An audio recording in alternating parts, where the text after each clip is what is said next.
नमस्कार। आज का वीडियो उन लोगों के लिए है जो एक कम रिस्क में एक स्टेबल बिजनेस शुरू करना चाहते हैं। तो आज का हमारा बिजनेस आइडिया का टॉपिक है एक किराना होलसेल बिजनेस कैसे शुरू कर सकते हैं। तो आज हम इसके पूरे डिटेल के बारे में डिस्कस करेंगे। आपको एक लोकेशन कैसा चुनना है, कितना स्क्वायर फीट का एरिया आपको जरूरत पड़ेगी, कस्टमर कैसे आपको आपके बिजनेस में जुड़ाने हैं और इस बिजनेस में आपको क्या क्या चीजों का ध्यान देना है। तो आपसे रिक्वेस्ट है कि वीडियो को पूरे अंत तक देखने की कोशिश करें ताकि आप कोई भी डिटेल मिस ना करें। तो इसमें सबसे पहले आपको जानना है कि किराने का एक बिजनेस जो होता है, चाहे वो रिटेल बिजनेस हो या होलसेल बिजनेस हो, ये आज के सबसे बेस्ट बिजनेस में से एक होता है, क्योंकि इसमें जो भी प्रोडक्ट होते हैं वो पूरे हाई डिमांड प्रोडक्ट होते हैं। हमेशा ये प्रोडक्ट मार्केट में चलते हैं और इसमें खाने पीने की चीजें, डेली यूज के प्रोडक्ट्स, इस तरह के प्रोडक्ट्स होते हैं, इसलिए हमेशा इसका डिमांड मार्केट में रहता है और यही सबसे बड़ा कारण है कि ये बिजनेस कभी भी बंद नहीं होती।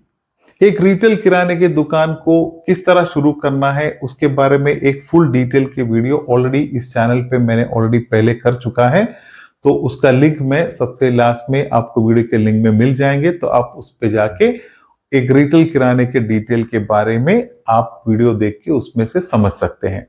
जैसे आप जानते हैं, किराने में दो टाइप का बिजनेस होता है, एक होता है रिटेल बिजनेस और एक होता है होलसेल बिजनेस। रिटेल में आप डायरेक्ट रिटेल कस्टमर को मटेरियल बेचते हैं, उसमें क्वांटिटी कम होती है लेकिन आपका मार्जिन थोड़ा ज्यादा होता है। और होलसेल बिजनेस में आप डायरेक्ट रिटेल शॉप्स को सप्लाई करते हैं और बड़े क्वांटिटी में लेने वाले एंड कस्टमर को सप्लाई करते हैं। इसमें मार्जिन कम होता है लेकिन बिजनेस का जो टर्नओवर होता है, बिजनेस का वॉल्यूम होता है, वो हमेशा ज्यादा होता है।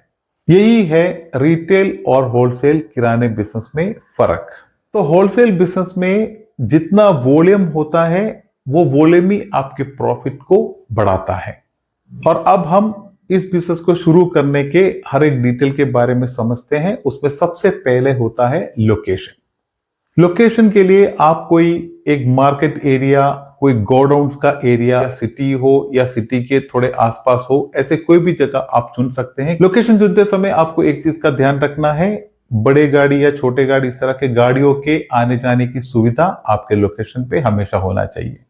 ये एक होलसेल बिजनेस है तो इसीलिए आपको मिनिमम 1000 स्क्वायर फीट से या उससे ऊपर के एरिया आपके लिए बहुत अच्छा रहेगा। तो इसमें आपका गोडाउन और आपका दुकान अगर एक ही जगह पे आप अरेंज कर सकते हैं तो आपके लिए बहुत इजी हो जाएगा आपके बिजनेस को आगे रन करने में। और इसके अलावा आप अगर आपके शॉप और आपके गोडाउन को अलग अलग जगह पे लोकेट करना चाहते हैं, ये भी पॉसिबल है। और इसके इन्वेस्टमेंट के बारे में अगर देखा जाए तो ये बिजनेस बहुत अलग अलग लेवल पे आप कर सकते हैं। आप एक मीडियम लेवल पे कर सकते हैं, आप एक हायर लेवल पे कर सकते हैं।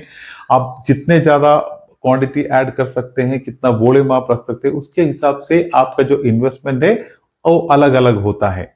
अगर आप एक मीडियम लेवल पे अगर एक अच्छा होलसेल का बिजनेस करना चाहते हो जिसमें आप काफी आइटम रख सके और आप एक मीडियम लेवल पे आपके बिजनेस को शुरू करना चाहते हैं, तो उसके लिए आपको 10 से 15 लाख में आप एक बिजनेस की शुरुआत कर सकते हैं।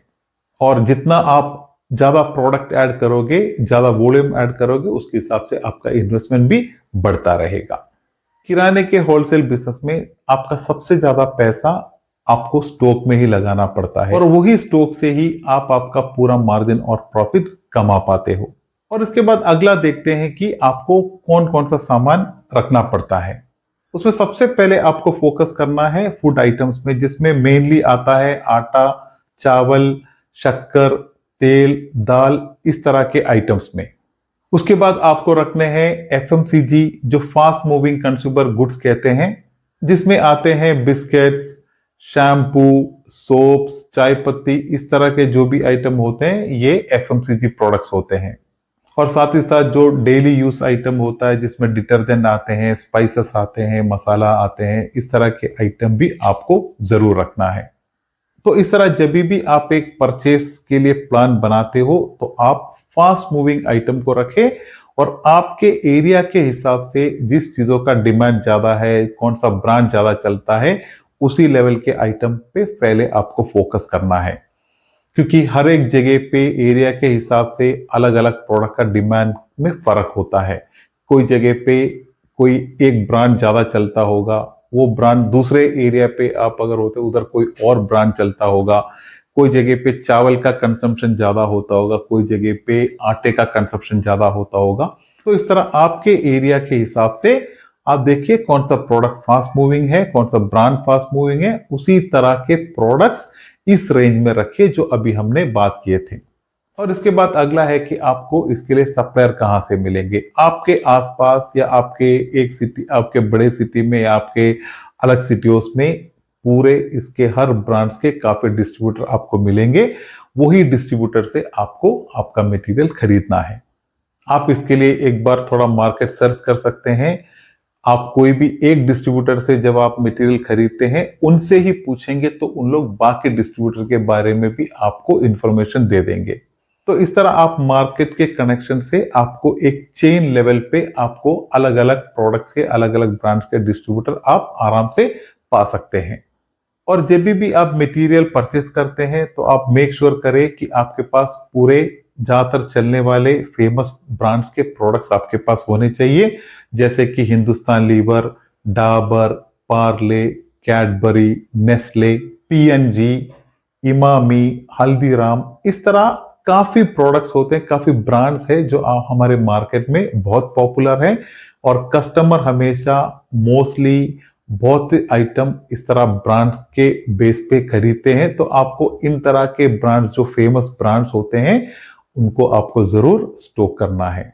और ये फेमस ब्रांडों के साथ कुछ ऐसे भी कुछ लोकल्स एक दो अच्छे ब्रांड्स के प्रोडक्ट्स होते हैं जो आपके लोकेलिटी में फेमस हो, उसके भी आप थोड़े प्रोडक्ट्स को थोड़े लेवल पे आप छोटे लेवल पे स्टॉक कर सकते हैं।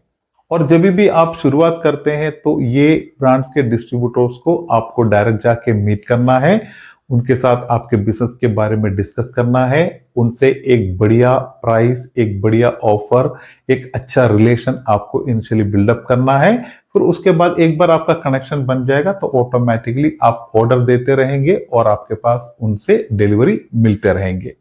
किराने का बिजनेस एक लो मार्जिन बिजनेस होता है, तो हमेशा आपको ये फोकस करना चाहिए कि आप जितने अच्छे प्राइस में आपके होलसेलर से मटेरियल लेंगे उतना आपके लिए बेनिफिशियल भी होगा। और जितना वॉल्यूम में आप आपके कस्टमर को बेचेंगे, जितना आप ज्यादा बेचोगे उतना जल्दी आपको आपके बिजनेस में प्रॉफिट बढ़ता भी रहेगा। ये एक किराने होलसेल बिजनेस का सबसे बड़ा मूल मंत्र है। तो जितना आपका रिलेशन आपके डिस्ट्रीब्यूटर के साथ बनता रहेगा उसके बेस पे आपको क्रेडिट फैसिलिटी भी आपके डिस्ट्रीब्यूटर से मिल सकता है। किराने के आइटम, खाने पीने के पदार्थ में आते हैं तो आप जरूर एक FSSAI लाइसेंस, जो फूड लाइसेंस होता है, वो आपको मैंडेटरी है लेना।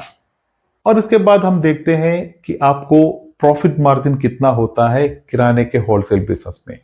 इसमें आपको 2% से लेके 8% तक का अलग अलग लेवल पे प्रॉफिट मार्जिन मिलता है और एवरेज में आप देख सकते हैं एक 5% प्रॉफिट मार्जिन को आप आगे लेके चले।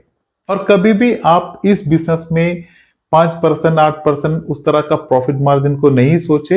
एक अच्छा प्रॉफिट मार्जिन ही होता है, बेस्ट प्रॉफिट मार्जिन ही होता है इस बिजनेस का, लेकिन आपको हमेशा फोकस करना है मैक्सिमम क्वांटिटी बेचने में। जितना आपका क्वांटिटी बेचते रहोगे आप, जितना आपका क्वांटिटी बढ़ता रहेगा, एक्चुअल में वही आपका प्रॉफिट मार्जिन है।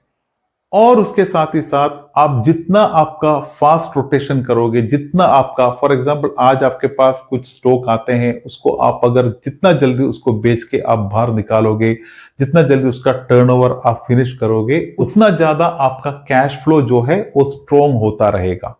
आप अगर एक होलसेल किराने के बिजनेस को आप अगर एक रिटेल किराने के माइंडसेट से चलाओगे तो इस बिजनेस को आगे आप ग्रो नहीं कर पाओगे। वैसे ही आप एक रिटेल बिजनेस को होलसेल के लेवल पे भी आप नहीं चला पाओगे। हर एक बिजनेस का अलग अलग सिस्टम और क्राइटेरिया होता है। और अगला है इस बिजनेस का सबसे इंपॉर्टेंट पार्ट, आपको आपके क्रेडिट को हमेशा मैनेज करना है। आप कभी भी सारे कस्टमर को उधार नहीं दे, ये आपके बिजनेस को नुकसान में ले जाता है। आपके सबसे बेस्ट ट्रस्टेड दुकानदारों को आप लिमिट क्रेडिट दे और उस क्रेडिट का आप एक टाइमलाइन भी फिक्स करें। इसी तरह आप करोगे तो आपका जो कैश फ्लो है वो आपके कंट्रोल में रहेगा। तो आपको क्रेडिट देने के टाइम पे ये चीजों का बहुत ख्याल रखना है। और अगला है सबसे इंपॉर्टेंट पार्ट ये बिजनेस का कि आपको मैक्सिमम कस्टमर आपके बिजनेस में आपको जुड़ाने हैं। जितने ज्यादा आपका कस्टमर बेस स्ट्रांग होगा उतना ही आपका बिजनेस का फ्लो बढ़ता रहेगा। कस्टमर्स में आप जान लीजिए, आपके सबसे पहले आपका कस्टमर होगा रिटेल किराने के दुकानदार। आपके एरिया में जितने भी रिटेल किराने के दुकान है उस हर दुकान को आपको फोकस करना है। साथ ही साथ आपके आसपास जितने भी रेस्टोरेंट्स है, होटल्स है, कैटरिंग कंपनीज है, मेस है, कैंटीन्स है, ये सब कस्टमर्स आपके बन सकते हैं। और ये सभी लोग होलसेल किराने से ही उनका स्टॉक लेते हैं। तो आपको ये सभी कस्टमर्स को प्रॉपर तरीके से टारगेट करना है। आप डायरेक्ट उनसे जाके मिले और उनसे आप एक अच्छा डीलिंग फिक्स करें। क्योंकि इस बिजनेस में सबसे इंपॉर्टेंट चीज कस्टमर का बेस होता है। नंबर ऑफ कस्टमर्स बहुत इंपॉर्टेंट होता है।